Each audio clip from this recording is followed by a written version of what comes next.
ان کی کمزور پیر جسم کا بھاری وزن نہیں سنبھال سکتے، اس لیے وہ زمین پر رینگتے ہوئے حرکت کرتے ہیں۔ ان کے مضبوط پنجے اور دم حرکت کرنے میں مدد کرتے ہیں۔ مینڈک پانی میں اور خشکی پر دونوں ماحول میں زندہ رہ سکتے ہیں۔ پانی میں وہ اپنے پچھلے پیروں کی مدد سے تیرتے ہوئے حرکت کرتے ہیں۔ ان پیروں کی انگلیوں کے درمیان موجود جھلی نما ساخت ہوتی ہے جو پانی میں تیرنے میں مدد کرتی ہے۔ جب وہ زمین پر حرکت کرتے ہیں تو اپنے پچھلے لمبے پیروں کی مضبوط جوڑی کی مدد سے وہ پھدک کر چلتے ہیں۔ اگلے چھوٹے پیروں کی جوڑی حرکت کے دوران جسم کا توازن برقرار رکھتی ہے۔ گل مہر یہ ایک بڑا درخت ہے، یہ اپنی جگہ نہیں تبدیل کر سکتا۔ دن بھر اس کے پتے سورج کی روشنی حاصل کرنے کے لیے عرضی سطح پر لہراتے ہیں۔ سورج غروب ہونے پر یہ جھک جاتے ہیں اور یہ سکون ہو جاتے ہیں۔ پتوں میں حرکت شعاعی ترکیبی عمل کے لیے ہوتی ہے۔ اگلا ہے شکرقند کی بیل۔ شکرقند کی بیل کو سہارے کی ضرورت ہوتی ہے۔ اس کے تنے کمزور ہوتے ہیں، اس لیے نمو پا کر پھیلتے جاتے ہیں اور سہارے کی تلاش میں رہتے ہیں۔ اگر کوئی سہارا نہ ملے تو زمین پر ہی بیلیں پھیل جاتی ہیں، کوئی سہارا ملتے ہی یہ اس کی طرف بڑھتی ہے۔ ڈولفن یہ سمندر میں رہنے والی آبی حیوان ہے۔ اپنے مخصوص گاؤدون جیسے بدن اور اس پر پنکھ یعنی پر جیسے اعضاء کی مدد سے یہ سمندری پانی میں تیر سکتی ہے۔ یہ پستانیہ جماعت کے حیوان ہے، اس لیے یہ پانی میں تنفس کا عمل نہیں کر سکتی۔ سانس لینے اور چھوڑنے کے لیے بار بار پانی کی سطح پر آتی ہے، جس کی وجہ سے ایسا گمان ہوتا ہے کہ وہ پانی سے باہر آنے کی کوشش میں کود رہی ہے۔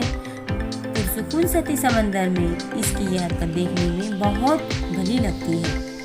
رسل سانپ اس قسم کا سانپ ریت کی سطح پر نہایت تیزی سے پھسلتے ہوئے حرکت کرتا ہے۔ اس کی یہ حرکت سلائڈ وائنڈنگ کے نام سے مشہور ہے۔ یہ حرکت سانپ کی طرح ہی ہوتی ہے۔ چونٹی یہ کیڑے کی ایک قسم ہے جس کے 6 پیر ہوتے ہیں۔ ان 6 پیروں کی مدد سے وہ تیزی سے زمین پر حرکت کرتی نظر آتی ہے۔ اگلا ہے ناگ توڑا۔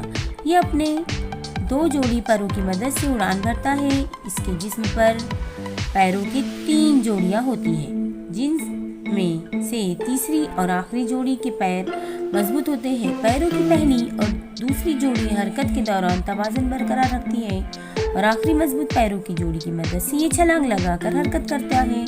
اپنے ان مضبوط پیروں کی وجہ سے یہ حرکت کرتے ہوئے 1 میٹر تک کی چھلانگ لگا سکتا ہے۔ کیچوے کے قطعدار جسم پر مخصوص قسم کے باریک ساخت والے خاردار سیٹے ہوتے ہیں۔ ان کی مدد سے اور اپنے جسم کے مخصوص کھال اور سخت عضلات اور منہ کے قریب جسم پر موجود کیوٹیکل کی مدد سے یہ سانپ کی مانند رینگتے ہوئے حرکت کرتا ہے اور نرم مٹی کی سطح سے اندر گہرائی کی طرف گھستا چلا جاتا ہے۔